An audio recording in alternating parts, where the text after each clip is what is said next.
What's up, guys?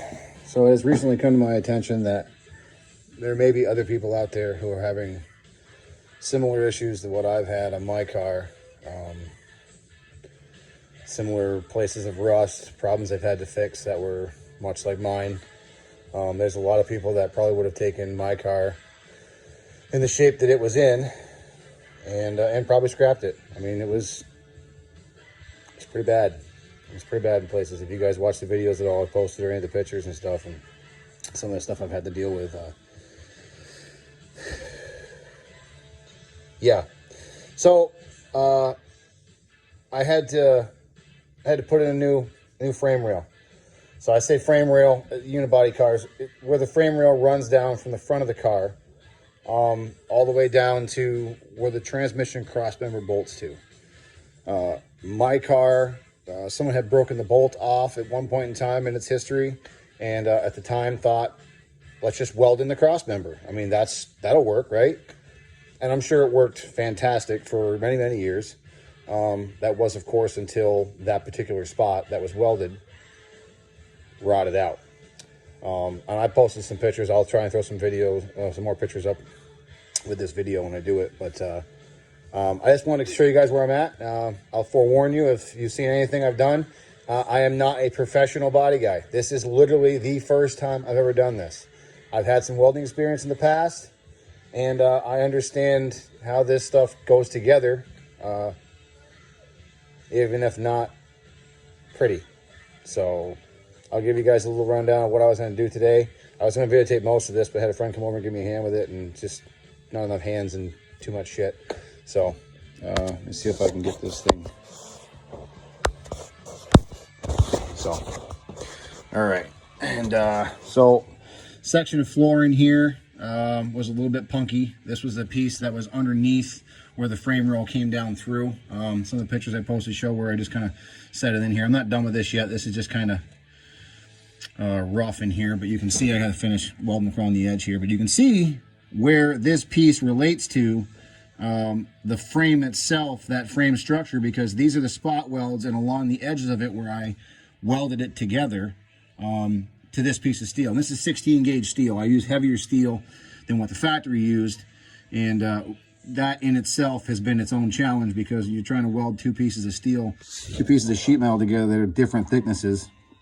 One's obviously going to want to burn through before the other one. So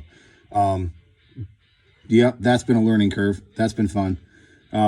But at the same time, I'm not worried about this particular parts of the car rusting out again, because they're way more rugged than they were before.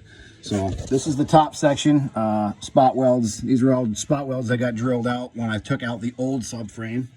And I had a friend of mine hold a copper over the outside, either on the other side or on this side. I'll have to get grinded down, obviously, and smoothed out. But I'll take you underneath and show you the other side of this. Oh boy. All right. So this is what we've got. I went ahead and put the cross member in, and I bolted it to the passenger side and the driver's side. And then I used the jack to press everything up in to the position in which it was going to be in, with the transmission in it. And then I came back in and I did my spot welds. I did some stitch welding and tack welding along the edges of these, because, you know, factory only had the spot welds. Obviously, what I did is not perfect. This frame rail itself ran all the way up into here originally. That wasn't possible for me to get this out of the other car and get the two of them sandwiched together without a ton of headache work. So I figured if I did it like this, a little more structural integrity, plus with the DSE subframe connectors, I think it'll be just fine. Be plenty strong enough. You can see where I kind of welded all of these spot welds in, and I'm going to stitch along the edges of all of this as well.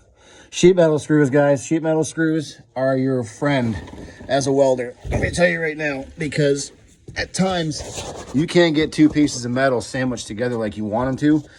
Self-tapping screws are the cat's ass. They work great if you can get them in the right place to pull the pieces of metal together that you've got to weld. And they definitely make it a lot easier. And you back them back out and then fill in the hole afterwards. Makes it pretty simple. So that was my evening. I gotta come in tomorrow morning.